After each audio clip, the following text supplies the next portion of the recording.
41, and there's the score. The Giants by 7. Still desperately hanging on. An extremely game Canberra.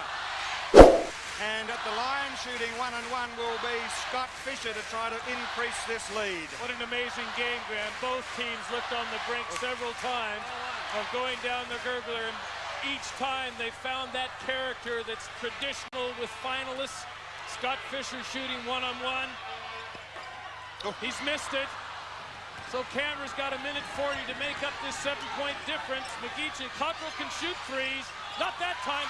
Ball spills to Borner. He gathers it in. David Graham has an avenue to the basket. Yes, it's there. 1:24 to go. The margin is 9, and look and listen to this crowd at the Glass House. But I hope they don't celebrate prematurely. It's not over yet as Smythe goes down through the keyway in traffic and gets the basket. They press up again. North seeming to get out of the press okay, though. A few little wobbles and shakes. And we have got 1 minute and 2 seconds to go. Rebound, Borner. He tips it in, and the Giants are finishing over the top of Canberra. They lead by 9. McGeechan for 3 in the corner. Missed, and a rebound by Graham. North Melbourne rolling down to the title, I think, from here. Back out to Graham. They will settle it down. Scott Fisher getting the 2 biscuits. Oh, that's a foul. That's a foul by Dufelmeyer. That is a foul by Dufelmeyer. Been ordered off, and it's a foul. And it's on down there with Tim Dillon trying to get rid of him out of the game. And Fisher. And there's Fisher appealing to the crowd. Dufelmeyer deliberately fouling David Graham and being ejected from the game. Disappointing end for Canberra. 38 seconds to go, and the Giants. Hello and welcome to this Australia-wide live telecast at the Glass House, Melbourne Sports and Entertainment Centre, in front of a capacity crowd for the 1988 NBL Grand Final between the Canberra Cannons and the North Melbourne Giants. 27 weeks ago, at the start of the year, 13 teams set out. At the end of the 24 regular season games, 6 were left. After 4 weeks of finals, 2 are left, and it culminates today, Game 3. The first of this best-of-3 series was last Saturday night at the Palace in Canberra, and the home team had a big 25-point win over the Giants. Just 36 hours ago, again in front of a capacity crowd at the Glass House, the Giants came bouncing back to level the series at 1-1, and today, of course, we'll see who is the NBL champions for 1980. Fisher had his hands on it. 2 minutes and 50 seconds to go in the last game of the season, and the Cannons have a 5-point lead. Last 3 trips down by North Melbourne, they've come up with nothing. Great defense by Canberra. They can afford to run a little clock down now each time they have offensive possession. 2.5 minutes left in the grand final. Smythe controlling it. 94 to 89. Canberra by 5. They run the shot clock down too far. Turnover. North Melbourne ball. Smythe has got to give the ball back. Quick pass. Yes, it's got to be. Phil Smythe was told 3 times to hand the ball over. And that's 5 fouls. Smythe is out. Smythe is out of the game. He was told to hand the ball over. He elected not to, got a tech foul. And what a sensation. The general is out. Timeout has been called. 2:30 left. Smythe fouled out. Canberra lead by 5. And by Wayne Carroll. Shooting 2 is the call. 2.5 minutes left in the grand final. Cannons by 5. Now it's the Cannons by 4. Bruce Palmer calling out instructions on the side as his captain makes the second. Back to a 3-point game as they press up all court. We've got 10 seconds to get over half line. Double team. Possession by North Melbourne. No, over the baseline. Canberra. They lose it again almost. Gee, there's some nerves out there. This is Kennedy. We've got 2:15 left. Why wouldn't there be nerves out there? Crowd at their feet. Capacity crowd here at the Glass House. Inside, Simmons. Back to Dufelmeyer.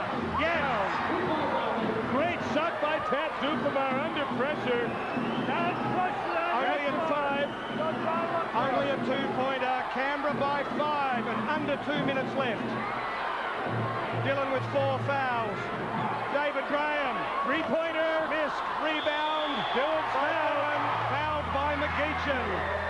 No basket. The camera bench is up there on the side, letting him know about it too. 993 points in the year for Tim Dillon. Looks pretty calm, although I doubt it. That is his 24th point. I would think they're probably beyond the stage of being able to get nervous. They're just too tired. They're playing on instinct. 25 points to Dillon. The game is 3 points. Carroll steals.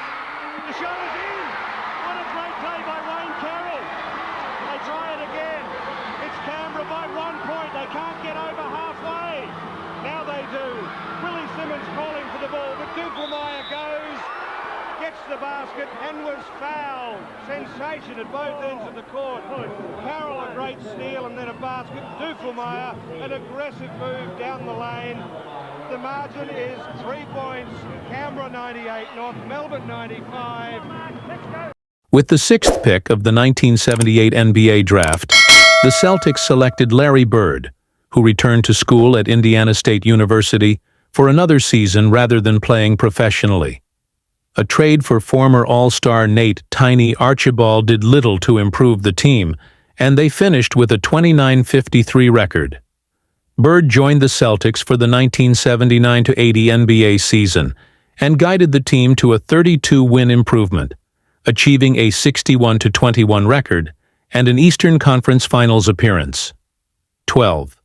The team further bolstered their roster in the following offseason, trading the number 1 and 13 picks in the NBA draft to the Golden State Warriors to acquire center Robert Parrish, and the number 3 pick of the draft used to select power forward Kevin McHale, 13.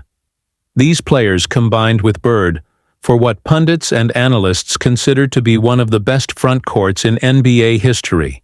The Celtics further improved upon their previous season, winning 62 games in the regular season and the 1981 NBA Finals over the Houston Rockets, led by Moses Malone. After failing to reach the NBA Finals in the next 2 seasons, the Celtics made a trade with the Phoenix Suns to acquire All-Star guard and former NBA Finals MVP winner Dennis Johnson, 14, which also let them waive Archibald afterward.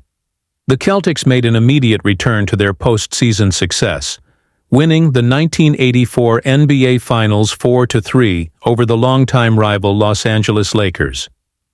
On September 6, 1985, the team traded for former MVP and NBA champion Bill Walton.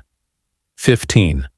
The Celtics completed one of the most impressive seasons in NBA history, winning 67 games in the regular season and a 15-3 run in the playoffs that culminated with a win in the 1986 NBA Finals against a newly formed Houston Rockets led by the Twin Towers center duo of Hakeem Olajuwon and Ralph Sampson.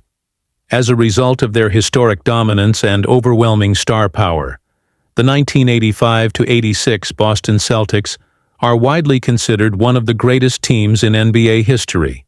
16, 17, 18. Despite the emotional weight of losing number 2 pick Len Bias to a drug overdose days after the 1986 NBA draft and a drug scandal involving Dennis Johnson, 19, the Celtics returned to the NBA Finals once again in 1987, this time falling to the Lakers 4-2. The Celtics were unable to recreate their championship success in the following seasons, losing in the Eastern Conference playoffs to Bad Boys era, Detroit Pistons, and New York Knicks. Afterwards, the team slowly came apart, with Dennis Johnson retiring first after failing to acquire a new contract with Boston in 1990, followed by Larry Bird retiring in 1992 after years of battling injuries, McHale retiring in 1993, and Robert Parrish signing with the Charlotte Hornets in 1994.